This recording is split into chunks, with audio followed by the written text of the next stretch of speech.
You're listening to the Hustled Up Podcast. We're Holly and Laura, besties since birth, cleaning business owners, multi-passionate doers, and founders of the Hustle Haven, a modern business education and networking collective built for fellow entrepreneurs who crave growth, support, and real connection. Now, we're your go-to girlies for the real side of entrepreneurship. We're covering wins, fails, and the messy middle. So come on in and let's talk branding, booking, burnout, and everything in between. If you're in serious need of tips, tea, total transformation, and that let's freaking go energy, you're in the right place. Grab your earbuds, turn up the volume, and let's hustle up.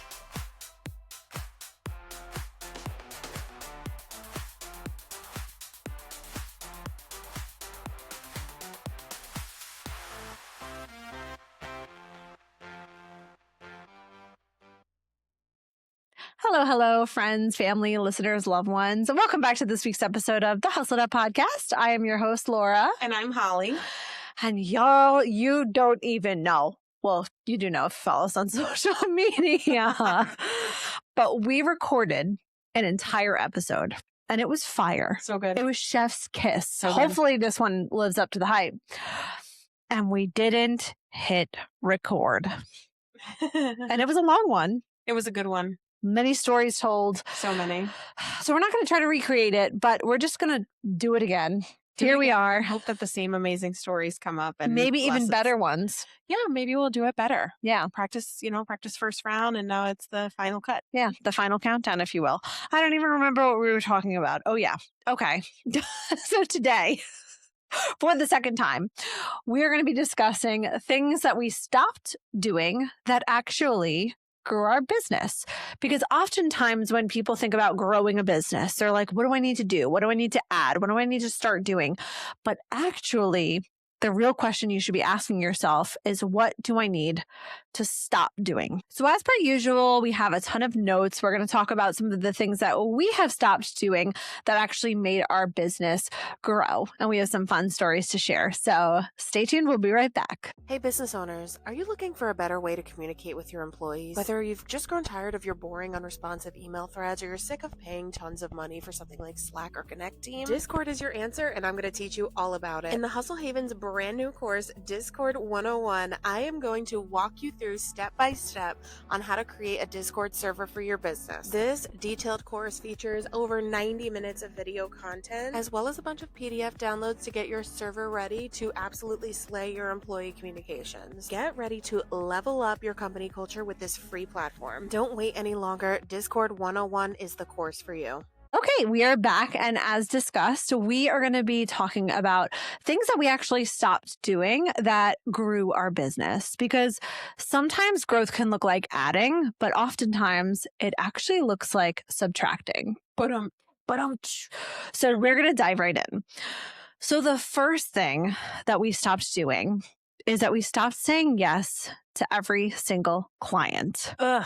This is huge. This goes deep too, because it's not just saying yes to the clients themselves, like taking them onto your roster, but also saying yes to all of the crazy things they ask of you. Oh, yeah. In the beginning, we said yes to literally everything. And it's hard because Laura and I both agree that we are both, unfortunately, people pleasers. And I still am to a degree. And this is why I struggle to set boundaries and all those things. But back then, we were looking to please everybody. We were pleasing the whole town. You know? Sounds dirty. We were pleasing everybody. We're just saying yes across the board. Just yes. Please. You know? We did. And we've gotten so much better with this, honestly. I will never forget the time that Holly and I were in an estimate together because we used to think that every single thing was a 2-person job. And sometimes we still think that. But Holly and I were in an estimate together and the client was like, well, I need Saturdays. And Holly was like, oh, well, that's great. We work on Saturdays. And I was like, we do? News to me. So we cleaned for the client on Saturdays. And I was just sitting there pissed as hell every Saturday. Oh my gosh, you hated me for so long. I was so mad. Honestly, I thought it was a good idea because I'm like, okay, it's money, it's revenue. And we need money. And it was in the very beginning stages of our business. But the regret was pretty instant. I mean, shortly after we moved her to Friday nights because she agreed to that instead of Saturdays, and it was just as bad. Mhm. So then it just got to a point where I was sick every Friday night, and I use air quotes. I was sick, and we would say, "Oh, Holly's sick again. Shucks, we can't come clean today." We just kept doing that until eventually she dropped service. Do you Why remember was that? it always you? Why I did don't we know. never switch it up and say I was sick? I was always sick. I was always just sick. And then eventually she did drop. She was like, well, I had to find someone because I didn't know if Holly was going to be sick again. That did happen. And I was like, right, smart move. Smart move. Yeah. Now, if a client calls and is like, I need weekends, I'm like, we don't do weekends. Can you make the weekdays work? And when they say no, I'm like, okay, we're not the right fit. Yeah, it's really important to, well, first of all, cut it out with the people pleasing. Like, we're done with that. Yeah. We're over that. It's over. We're moving on from that. But it's just really important to not be afraid to lose business because, and I'm using air quotes again, because not all business is good business anyway. It's not always worth the money, first of all. Sometimes you do things for not even any money. Mhm. So a great example of this, and I always love to tell this story, is a couple of years ago, Laura and Ashley, who you all know as our right-hand woman, went to a job. This was back when we were still in the field. It was actually shortly after COVID, I think. And I don't know how it happened, but they got roped into unloading cinder blocks from the client's car to her house, which is actually a basement apartment down a huge flight of cement stairs. Yeah. Yeah. I wasn't there for this, but the story just really is something for me because I'm like, how did you get roped into doing that? And it's not like she paid extra. No. In fact, she didn't even tip you extra. No, she didn't tip. And in my defense, she had originally asked, can you go to my car and get a few light things out and bring them inside? And again, light things. My dumbass didn't have any boundaries. So I said, sure. So me and Ashley go to the car and we open up the trunk and there is legitimate bricks and cinder blocks. There was a few other things too, but it was mostly bricks. I did. It was mostly bricks. You're like, well, we're in too deep now. Gotta do this. And Ashley was like, are we really doing this? And I was like, well, I already said yes. So we abused that woman. I know. Oh, goodness. But yeah, no, it's crazy. Like I mean, honestly, now we wouldn't even do it if it was a light thing. That's just not part of the service that we offer. But if somebody asked that now, we would have to say no. And we're pretty good at it. We say no a lot, actually. And we do. Because we know exactly what we offer. We know exactly what we're doing, and we know exactly the kind of person we want to work with. And that person is someone who aligns with the things that we offer, with the value that we offer. Mm-hmm. And that's not always the case, and it's unfortunate. And sometimes it's even the case where a big money-paying client is somebody who does not align. And you have to know when to either cut the ties, stop the service, or just say no. And we had to do that a couple of years ago. And the story didn't even come up in the first rendition of this episode, but we had to stop service for a $500 a week client. $500 a week because she wanted us to do things that we just don't do. She disrespected our boundaries. She disrespected our policies, and we had to cut ties. And you know what? We're doing just fine. We're doing just fine. Yeah, sure, it hurt a little bit financially in the beginning, but we were quick to replace the revenue, and there's a lot less of a headache now. I mean, after all of that was said and done. And you just have to know. You have to know when to say no. And you have to know when it's not a good fit. You have to know when it's not working out. Especially when you have employees. Because I will say, I do feel like if that $500 client was acting the way that they were behaving and it was just Holly and I, we may have tolerated it a little bit longer. But once you have employees, that's when you go into protection mode. And for years and years, we let clients take advantage of us. But I am sure is not letting you take advantage of my employees. So that's where it gets a little easier to say no. Yeah. Once you're not the one cleaning. It does. But honestly, avoid the headache because we had to, things that we were offering, we had to stop doing once we started hiring, or things that we were doing, we had to stop doing once we started hiring. Just do it from the get-go. Do it now. like don't overextend yourself. Don't let clients take advantage of you, because to be honest, if you are doing that and you're looking to build and scale, you need to make sure you have these set policies, set procedures in place. And if you start to implement them later, even after years of going above and beyond for the current client, they may decide, oh, what the hell, I'm not going to use you anymore, because now all of a sudden something you've been doing for me all this time, you're suddenly no longer going to do. So just save yourself the headache and start it from the beginning. Yeah, that's a great point. That's great.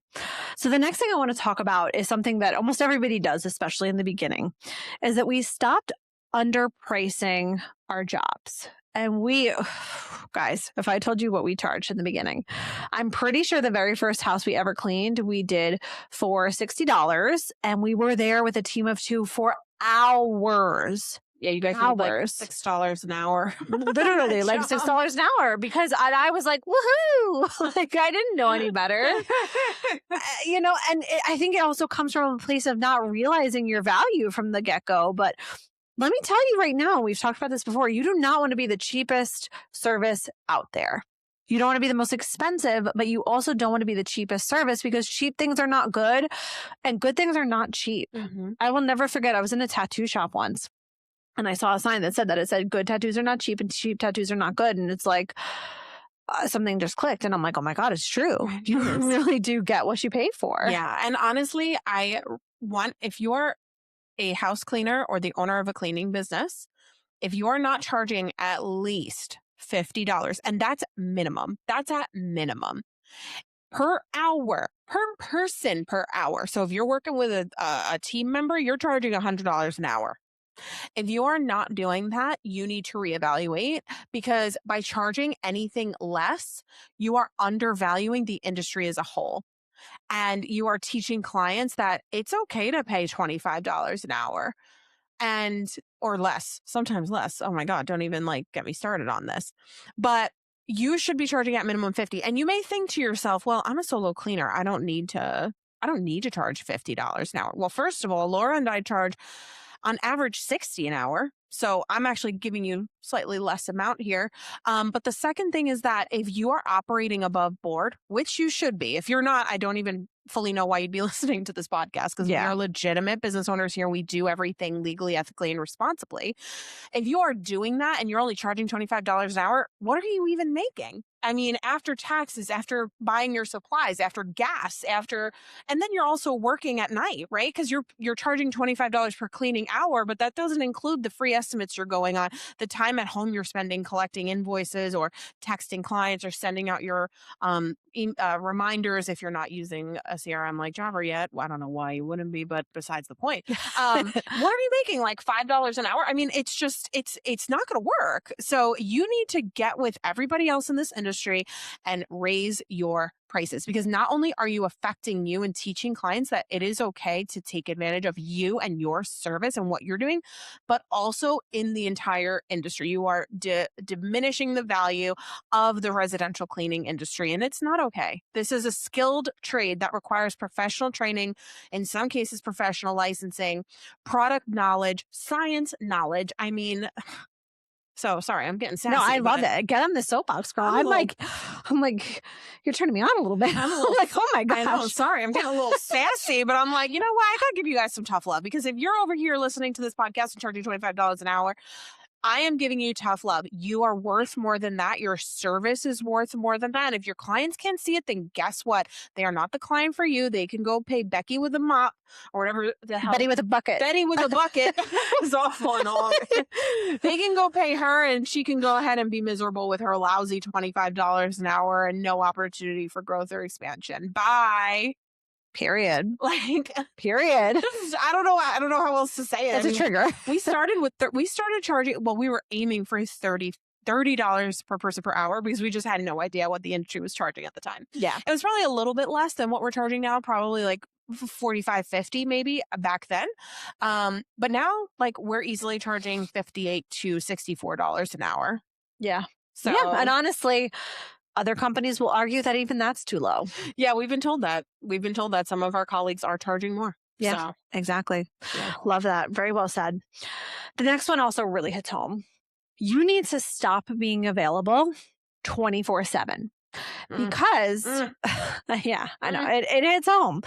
I will tell you, for us, we set those boundaries. Our phone system that we use Quo. Guess what? You try to call Tourism More after 5 p.m., you're going straight to voicemail. Straight to voicemail. And we have it set up like that. And you know what? I don't feel bad because you deserve time outside of work to disconnect. And you really need to train your clients that you are not always available. Unless that's how you want to operate your business, you need to train your clients how to treat you. And if you're always answering them after hours, and then let's say you decide, no, I'm out with family, I don't want to answer my text message. Well, listen, they might get upset because you normally answer them after hours. You taught them that it's okay. Yeah, you're treating people how to treat you. Yeah. And that's not okay. And going a little bit like a step further, being able to separate yourself during certain times of the day and not pouring everything all the time and being available all the time to everybody, it's going to help reduce burnout. And we talk about this a lot and we deal with it a lot and we understand it from like a personal level. But burnout is going to make it tougher to run your business. It is actually going to make you a not as good business owner. I'm not saying you're going to be bad, but I am saying that you're going to be tired. You're going to get frustrated a little more easily. Your fuse is going to be shorter. Your decision making is going to be cloudy, and like your judgment, it's going to be a little bit foggy. You're not going to be able to make decisions so quickly. You're not going to have clarity. You're going to be tired. You're going to be resentful. You're going to resent things that you really shouldn't be resenting, or even people. And so you don't want to operate under burnout, like under the stress of burnout, because and sometimes it is unavoidable, but some ways that we do reduce and avoid it is to separate it, to make yourself not available, either turn off the phone, even if you, because I do have a little bit of a bad habit of checking emails after hours, but I do not answer them after hours. And that is a step in the right direction, because it's progress. I was texting people all the time, all hours of the day and night. In fact, I remember one time, oh my God, I didn't tell the story in the first rendition either, but it came to my brain. So we had this client, this was years ago, maybe right after COVID or right before. We went and we did a deep cleaning and it was amazing. Oh my God, we slayed that house. She underpaid. We were there for way too long. We were like moving her couches and getting under her furniture. And I literally got like army crawling style under her bed to like vacuum up little goldfish. Oh, like I know who you're talking about now. And I was like, oh my God, like we did the best job ever, right? And then tell me why a month later at like maybe 6 o'clock at night, I'm folding laundry. I'll never forget this. I'm folding laundry at home and she texts, and she has her cleaning like in a few days or tomorrow, whenever it was, because I think she was monthly. And she was like, I just want you to know, the last time you guys were here, the crew did like a terrible job. And I was like, oh, come again. And I went back and forth with this woman arguing for hours. And like when I tell you, I was actually arguing back because I do not believe the customer is always right, but that's a conversation for another day. I was arguing with her for a long time. I remember that. It was back and forth. It was back and forth. And it's after 5. It's like, it's late at night. It's like 6 or 7 at night. Like I remember I was home in my room. I was folding laundry, trying to get some work done at home. And I'm wasting time arguing with this person. I couldn't wait until the next day. And obviously like going back and forth through text, not the way I should have handled it, really, as it was, even during work hours. That is really not like something. That's not how we would handle it now. It's not how we would handle it now. It's not worth the time spent anyway. If, things are not like, if things require that level of like arguing, it's just not even worth it. I wouldn't even pursue that. But back then I was young, I was emotional. And so I did. And looking back at that, I'm like, I can't believe I did that, because now if I get back to anybody after hours, it's a quick thing or it's like an emergency situation. Right. We have had situations happen. I remember one time there was a situation with a post-construction cleaning the following day, and they had really urgent questions about whether or not they were going to add on or upgrade. So we took a phone call and, we made an exception. So I'm not saying you can never make exceptions, but the norm is you should not be reachable, because like Holly said, you are going to burn out. Yeah. You're going to burn out. Absolutely. Absolutely. And this kind of ties into the next thing that we stopped doing, that I stopped doing, especially because I feel like I was a little more guilty of it, I think. A little bit, but I definitely struggled too. Yeah. But something that we stopped doing, and this is the biggest one for me, is that we stopped taking things personally. And I know if you're listening to this, you know what I'm talking about. But when a complaint comes in, sometimes it feels like the world is ending. It right? did. For a while, it felt like the entire world was ending. It felt like there was no going back. You are failing as a business owner. There's no coming back from it. You're going bankrupt. You're failing at life, really. You're living on the street. You're like eating Cheetos off the ground that somebody dropped. Like that's where my brain used to go. And it kind of ties into the last one because the story that Laura and I were discussing off camera earlier is a crazy one. Well, it's not crazy, but it's looking back, I'm like, I can't believe I let this happen. We were at my brother's house for a movie night, and I am very compulsive with checking my emails. Something I need to work on for real. But I'm not going to try to defend that. I did it. I checked my email in the middle of the movie. I don't know why. It just happened. It was compulsive. Our business was starting to like grow a little bit at this point. This was like back in 2023, I think. We were starting to gain a little bit of traction. We were testing out new things. Things were like looking more promising. Mm-hmm. And then I checked our emails and we had a complaint. And it was like a laundry list. Like there were a few things on a deep cleaning that were missed, but she was overall very nice. It was like not a huge deal. And for some reason, I let it ruin me. I let it ruin the whole movie for me. I started crying. I was like unsure. I was telling Laura, I was like, I don't know why I'm letting this like affect me on such a deep level. Yeah. I don't know what happened. And she ended up being a biweekly, I think, client for quite some time. I mean, it's not even like she dropped, but either way, like I let it affect me so horribly that I let it ruin my whole night. And I know. that sucks. And a lot of you may be listening to this and thinking like, oh my God, I've been there. I've let something ruin my whole night. Even if it's not a huge deal.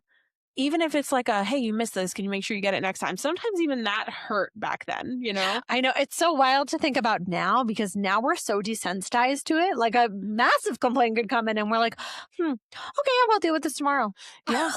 Yeah. Even just the other day, literally just the other day, we did a deep cleaning last week. Originally, she was happy. Then 2 nights ago, she decided she wasn't. She sent a long email about what she wasn't happy about. And I either read it that night or early the following morning. I can't remember. But I looked at it and I remember I was with Steve and I was like, oh crap. She sent over a complaint. She's dropping service. And then like I went back to bed or to bed if it was the night before. Like I didn't lose any sleep over it.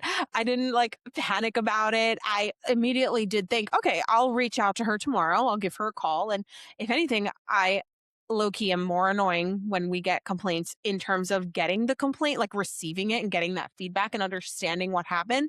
Whereas back then I would be like, oh my God, I can't, I don't even want to hear it. I don't even want to read it. I can't, I'm scared and blah, blah, blah. Like I was like, I couldn't even intake it. Remember when I deleted an email so that you wouldn't see it? Yes. There was a complaint and it was a cleaning that Holly and I did. It was low-key mean, you said though. I still haven't seen it. It was to this mean. day. To this, DM me if you want to know what it said. Holly doesn't know what it said. It was very mean.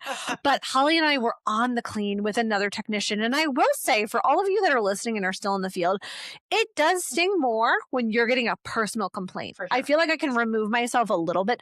In the beginning, I couldn't, though. In the beginning, no matter what, if it was for me, for a technician, the world was ending.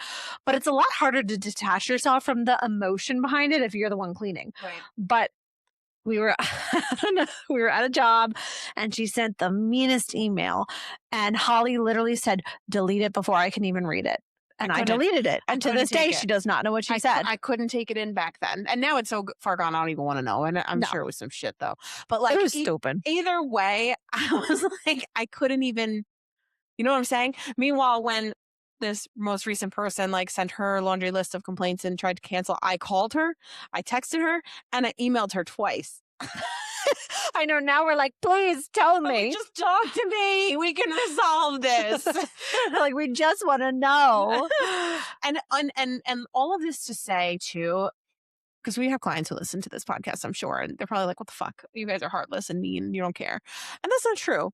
We care very, very deeply about making our customers happy. But sometimes you just have to detach, because getting a complaint from somebody, even if you did mess up, because sometimes that happens. Maybe you forgot to get under a bed or something. It doesn't devalue you as a human being or as a business owner. or as No. a business owner. You are a person and you are going to make mistakes.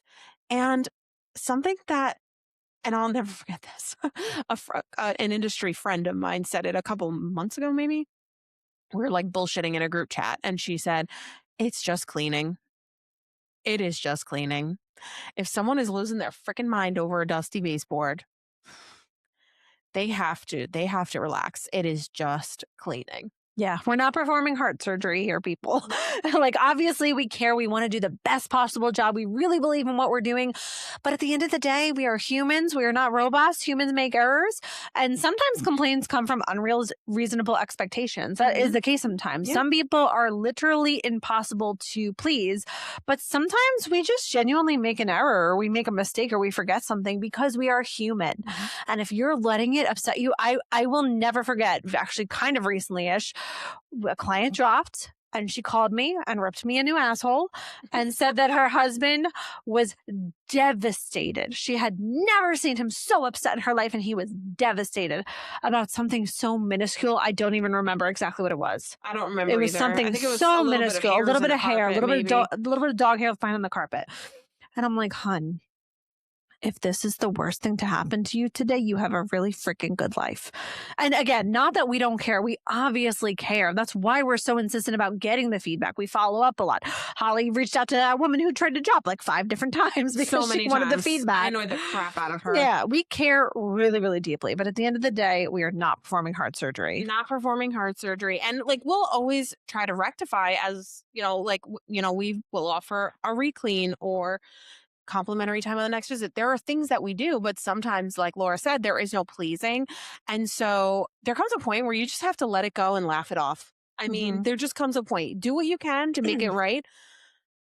I don't even really apologize profusely anymore. I apologize for the inconvenience, but like, if I missed a baseboard, like, it's not a big deal. We'll get it next time. I'm sorry. I'm really over over it. I'm over all of that. I can't let it get to me on a personal level anymore and let it ruin my life outside of work. I just can't. I can't do it. And it's not even like it's a conscious thing anymore. It's kind of just how it is now, which is kind of cool. But I think that you could consciously work towards it and just remind yourself, like, this complaint does not define my value. It doesn't define my worth. It doesn't define whether or not I'm going to succeed in this business. It does not. It does not. We have gotten probably hundreds of complaints, and look where we are. We're doing fine. And so you will also do fine. Yeah, very well said. The next thing I want to talk about is that we stopped trying to be everything to everyone, because it's really, really tempting, again, especially when you're starting off, to say yes to literally everything. And sometimes you might in the beginning say yes to more things if it's feast or famine, if you're like, you know what, I need to take this job to provide and put food on the table. But let me tell you, man, in our terms of service, there is a laundry list that is literally titled things we will not do. And everything is on there for a very specific reason. And we have had clients or leads get really upset. Well, why can't you do this? You don't want my money? No, there's very specific reasons why we don't do things. We don't just put things on the list for shits and giggles. Like, for example, we don't move furniture. Nope. We don't move furniture. People try to get us to move furniture all the time. It's a liability. We may damage your floors. OSHA would require our technicians to wear a back brace to literally lift something. I'm not risking our technicians getting injured. There's just a lot of reasons behind it. And if we say we can't do something, it's for a very specific reason. It's not just because we decided we don't want to do that. Yeah. And just because you are physically capable of doing something doesn't mean you should be doing it. And so a good example of this is very recently, we had a lead come in that Sophia handled. She's our VA who helps us with sales. She was dealing with it, and she wanted, or he, I don't know if it was a female or male because I didn't deal with them, but they wanted the cleaning of a greenhouse. It was really cool, actually. Yeah, it was I like remember a seeing the glass photos. house, and there was like a bedroom inside, but it was like all glass, like from top, like from ceiling to floor, glass. And then there was like curtains like strung around the whole thing. And so they wanted the glass cleaned. They wanted the curtains taken down. They wanted a deep cleaning of the space. And I told Sophia, we had a conversation because she was like, I don't know, like, it is cleaning and technically we are physically capable of doing that. And I was like, but listen, this is not something our employees are trained on. I said, it's out of our normal scope of work. And to be honest, I don't even think we could have cleaned the high parts of the glass anyway. And I just don't think, given our industry training and what we know, we couldn't have given them a good service. So I told Sophia to tell them, no, we can't help you. We can't do this greenhouse. We can't take the extra time to take down the linens. I don't want to risk damage, like pulling rods down or whatever. That we don't even really have the tools to do the glass, up to a certain height because we can't climb more than 2 steps on a ladder. And so when she told the customer that, they were confused and a little upset, but we just couldn't do it. And the policies that we can't climb up past a 2-step ladder. And something that's really important to know when you're doing anything is when you make your policies, and it's never too early to do that, by the way. It's never too early to set up your policies and figure out exactly what you are doing versus what you aren't doing, where your service offerings are. Once you do that, you can't apologize for it. No. And you shouldn't have to. You shouldn't have to. One would think. One would think, yes. I've had people get mad that we don't go to their service area. Like, it's one thing to be a little disappointed and upset. We've had that a lot. Oh, man, I'm so sad. I really wanted to use you. That's fine. That's cute. I've had people literally get mad. I've had people, you don't want to work? You don't want my money? Like, it's psychotic. It's crazy. It is crazy. Yeah. So, and no, we don't want that. We don't want to travel to a service area just for this one job because it's not worth it for us, or my employees are not going to want to do that. They're not going to want to pay for all that gas. They're not going to want to even just spend all that time on the road. I mean, a long day is exhausting. Yeah. I used to commute 30 minutes a day and I hated it. I was exhausted by the end of the day. And so, no, like we just can't. So we've had to turn down people, jobs, services because they just don't align with our policies. And so all that to say, don't try to be everything. Don't try to do everything. And trust me, we are the queens of that. Our business is literally chores and more. We want to do everything. But even the things that we are adding in a simplified way. And so we have a lot of fun stuff happening, but that's for another episode. And so it's just important to make sure you know exactly what your service is and exactly who you want to be serving. You should have an ideal client avatar. We have them. They had names. I can't remember what they are now. But either way, we had them and we have them and we know exactly who is the perfect fit for us. And it's not like we'll turn somebody away if they don't fit that. But like we kind of know who is going to most align with our offerings, our values, and everything that we are. Yep. And by saying no to, I do want to remind you, by saying no to the wrong client or your unideal client, you're making room in your schedule to accept that ideal client. So it's not a bad thing. If you say no to one person, all that does is leave room for a better person to come take that slot. So don't have that kind of scarcity mindset. No, don't have it. Plenty of work out there. Plenty of ideal clients to go around. Trust me when I tell you guys, and you guys already know this, we've spoken about it. We'll probably do a Hustled Up After Hours episode on it, but we had an employee leave and take clients with her. We lost a ton of revenue in a short amount of time, and we bounced back from that so quick. Yeah, less than a month. We have replaced that revenue and then some. Replaced it. Like it will come back, guys. It will. Don't be afraid to say no. Same thing with when we dropped the $500 a week client. I mean, we just kept growing from there. That was a couple of years ago, and we're way bigger now than we were back then. Yep. So absolutely.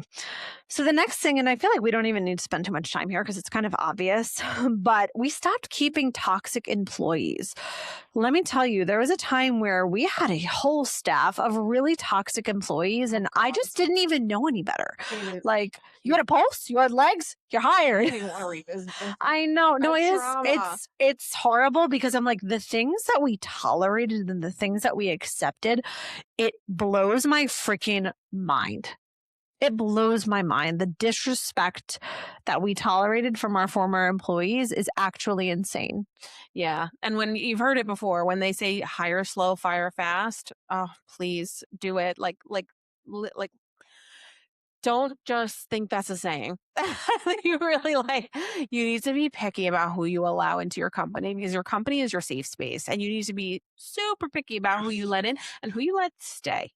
Yes, that's a big one. That's a really big one. Yeah, you just, and one bad apple will spoil. I mean, soil works. It'll soil the It'll entire spoil and soil.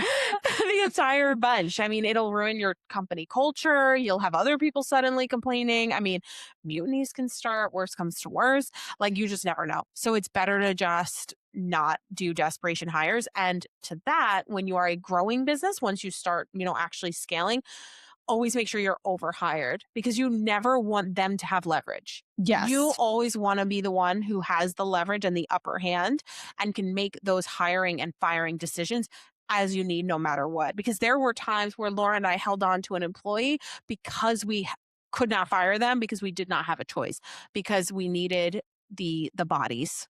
And that was all they were at that point. Yep. And the more employees you have, the more leverage you have overall, because then you can also kind of make it, it's going to sound messed up, make it like the Hunger Games.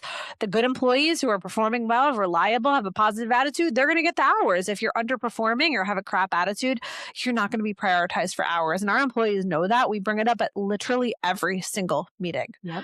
Every single meeting. So that's one thing we stopped doing. Hiring and keeping toxic employees. Yes. It's real tempting when those phones are ringing off the hook and leads are reaching out.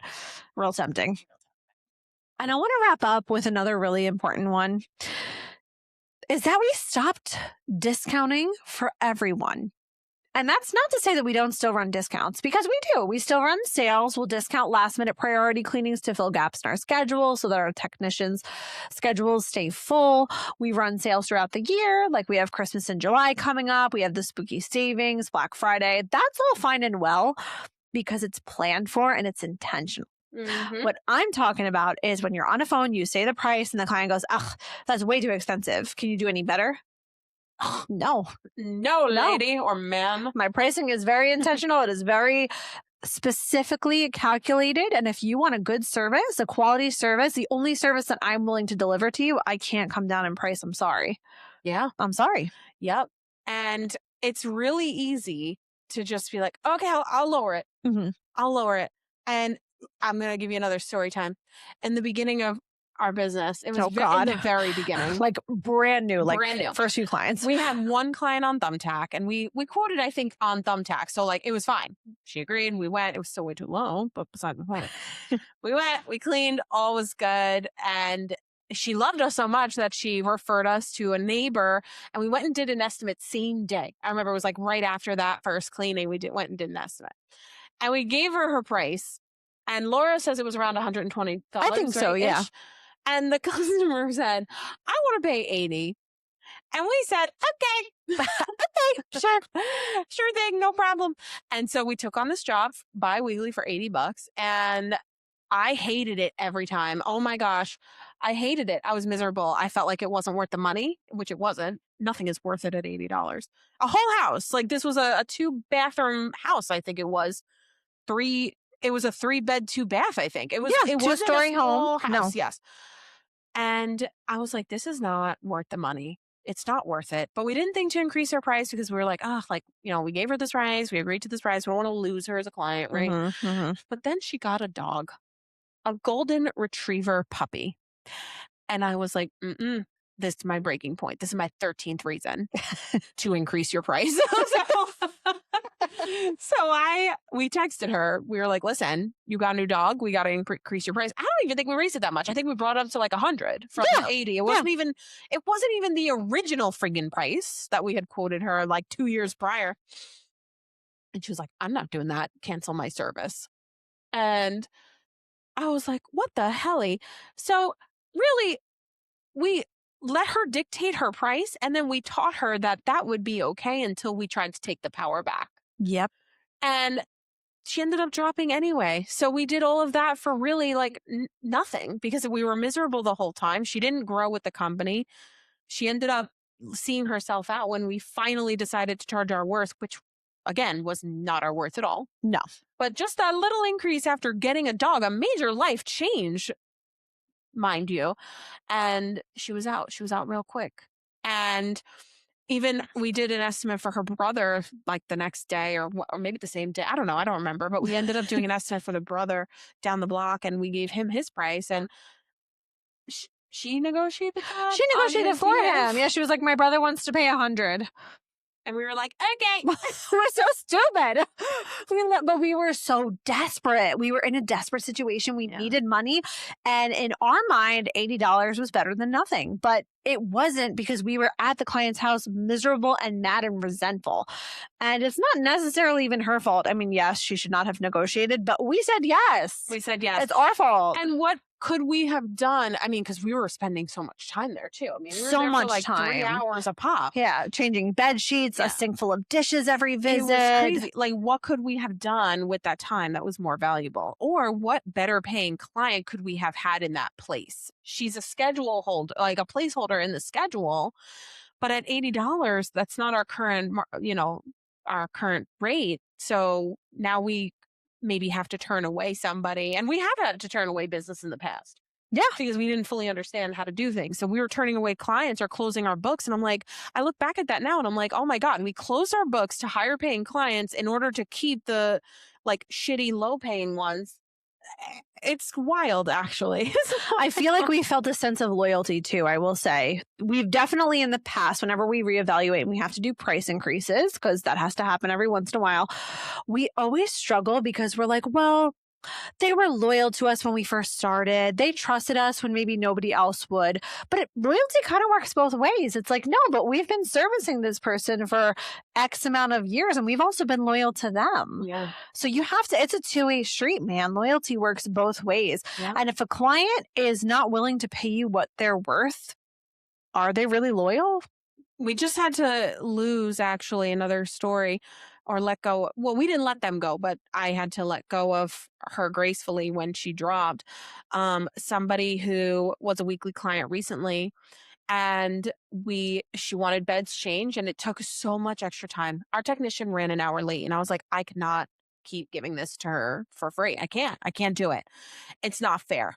It's not fair to us. It's not fair to the technician who gets paid commission. So he doesn't get paid for that extra time. It's not fair. And there was a part of me that was like, I should just eat it. I should just eat the price. She's a weekly client. I should just eat it. And I was like, no, I'm not going to eat it. I'm not going to do that. It's unfair. I'm suddenly undervaluing what we offer. So I texted her and I said, hey, this is the situation. We have to add on a price. I actually discounted the add-on, which is kind of funny. But either way, it was still better than just giving it for free. And she argued back and I had to explain things gracefully. And she was not happy. She dropped service and I said, okay. And it sucked, obviously. It sucks to lose a client. We all know that. But at the same time, I was undervaluing everything about my business, my employees. It's also, the less money we charge, the less money we make too. I mean, it's just not fair on all aspects. And there was a part of me when we were going back and forth who thought, you know what, maybe I'll just offer it for free. Like maybe we'll just discount the service, right? And maybe we'll just discount it because, she's unhappy. And I was like, no. I had to snap myself right back into reality and say, I'm sorry, this is the price. And it's damn valuable. And I'm sorry if people don't see that. And I think that the important thing to know is that you have to value all that you do, all that you offer, especially for my house cleaning people. And I know most of you are. This is hard ass labor. It is not easy. And it is a lot of work. And you need to know that what you're doing is freaking awesome. And it's life-changing. And everything that you do, you should know, like, this is valuable stuff. I am worth more. I'm not going to discount my price. And that doesn't even just mean quality. It could be things like, for example, with Laura and I, some things that we really take pride in are the ease of booking. I mean, we don't do estimates. They just call, we get them a price on the phone, bing, bang, boom. They sign their stuff right online and they're booked. I mean, it's like a 1-day process, not even a whole day. It's a few hours really. Or it could be within the 15-minute phone call if they want to just sign up right there. It could be so quick. We take a lot of pride in that. We take a lot of pride in overly communicating. Our technicians are even able to send on the way messages when they're heading over so that there's no surprises or like, if someone's pooping, they can get off the bowl real quick, whatever it is. We hire the best of the best. We professionally train that. We invest in that training. We invest in the best software and the best continuing education so that they are properly trained, right? And so I know deep down that what we offer is so valuable. And I think in the beginning I questioned it. And that's why it was a little bit easier to bend on the price, right? It was a little bit easier. Yeah. You're like, who am I? What do I know? Now I'm like, damn, what I offer is so good. If you don't like it, too bad for you. You could go down the block and get somebody else. Get Betty with a bucket. Betty with a bucket. As you're sitting here, I'm like, are we even charging enough? We're amazing. Are we? We are so good. We're so good. And I want you, dear listener, dear gentle listener, dearest gentle listener, I want you to feel that too. I want you to be really confident in what you offer, because with that comes confidence in your price. And if they can't see the value in that, if they undermine what you do, somebody else will love it. Somebody else will say, sounds great. When can I sign up? When can I have my initial cleaning? For every no, you will get like 10 yeses. Okay. I know it. You just have to be confident. Even when you present your price, I used to do this all the time. I remember my first time ever doing a sales call, actually. I don't think you even knew I did this. I think I might have told you, though. I was like, okay, I crunched your prices. They're pretty high, so I just want to warn you. I'm dead. No, you didn't. No, you didn't. No, I did. I'm actually not one. They're pretty high. I'm not even saying that just for the recording. I am so serious. Did they book? No. They're pretty high. I was like, I'm pretty high. Just warning you. What? Why did I do that? Now I'll be like, I'll be like the essential bronze package comes with everything you need. It's only going to be the low price of $329 or $339, whatever it is. And I'm like, oh yeah. And if you go with the gold, you get the whole home reset luxury, treat yourself. And that's going to run you $800. Totally worth it. Dude, a lead called me out once because I had said like, oh, and that comes to just what did I say? No, it was like the gold package. I was like, yep. And that top tier gold package is just going to be $846. And she laughed and went, just $846. But then she bugged. She appreciated the confidence, you see? So don't be afraid. Don't be afraid. And you know what? People may come back. Just even if they say no right away, they may come back. We've had that happen. We had it happen recently. Somebody said no, it wasn't in their budget. We said, okay, let us know if you change your mind. I think she probably tried out some other people, realized they sucked, and came back. And now she's on the books for weekly. We had another person recently who was haggling because she didn't want to pay sales tax, I think it was, or something. She wanted a lower price. We said, no. Laura closed out her quote in her file because she was so like, she said, no, I'm not gonna lower my price. I'm done. 2 hours later, she's like, I'm trying to approve the quote. It's not working. She's like, it says it's archived. What does that mean? I'm like, oh, honey. Oh, welcome back, little interesting, sweet little thing. Did you go get some other quotes, maybe? Because that is the thing. And this is why we are so big on collaborating with people nearby. Because you should be checking what everybody around you is charging, and you should make sure that it's on par, and make sure that your competitors also know what they should be charging. Right. This way, when people are price shopping around, they're calling this company, they're calling that company. Oh, okay, it's right on par. And I've heard that a lot from customers. I've heard, all right, that's right on par with some other quotes. I've heard that. You want to be charging the same amount. And another thing that I love to tell people is, okay, no problem. A couple things you should be asking when you get your quotes. Are they bonded and insured? Are they reporting their income? Do they provide their own supplies? Like all of the things that we offer that are of value, we tell them to basically ask the other people, because Betty with a bucket down the block probably doesn't do like automated confirmations or automated, things that the client doesn't have to lift a finger, basically on the way, text messages, providing their own supplies, all of these things, like they may not do. No bonding and insurance. I mean, forget it. I don't know why anybody would hire somebody without bonding and insurance. But besides the point, these are the things that we tell them to ask, because we know that these are the things that give us value. So we want to make sure that they're matching the value when they're getting those other quotes. Yep. And stop apologizing. A question we get asked often is, can I pay with cash? And I used to say, oh, I'm so sorry, we don't take cash, blah, blah, blah. No, now I spin it. Oh, we accept all payments through credit cards. We have 2 convenient options. We can send you an invoice or we can auto charge. Convenient. You don't even have to think about it. Boom. It's all about how you spin it. So if you were like, I'm sorry, we don't move couches, they're going to be upset. Going to be upset. It's all about how you deliver it and how you explain it. So be confident, know your value. And if anything that we named on this list you are doing, stop it. Stop it right now. Stop it. So we'd love to hear from you. Is there anything that we mentioned or maybe something else that you're thinking of that you feel like you need to stop doing right now? Right now. So curious. We want to know. Let us know. All of our contact information is in the details below as well as in our show notes. We would love to know what you are going to stop this week. And right now. This week. What are you going to stop? I want you to really think about it and challenge yourself because you are worth more and you are better than that. And it is time to think about growing your business by eliminating some of the bull crap. So, period. Yeah, that's pretty much it from me. Awesome. Well, I love it. I love the soapbox. We got a little sassy. I think it was because, again, this was the second time we recorded. So we had to get a little spice. We had to add some flavor. We did. We had some salt and pepper, you know. Yeah, no, this was spicy, but it was very spicy, good. but tasty. It was tasty. And I hope you guys thought it was tasty too. I hope you feel satiated. I hope you feel ready to go kick some butt this week. And honestly, we'll see you next time.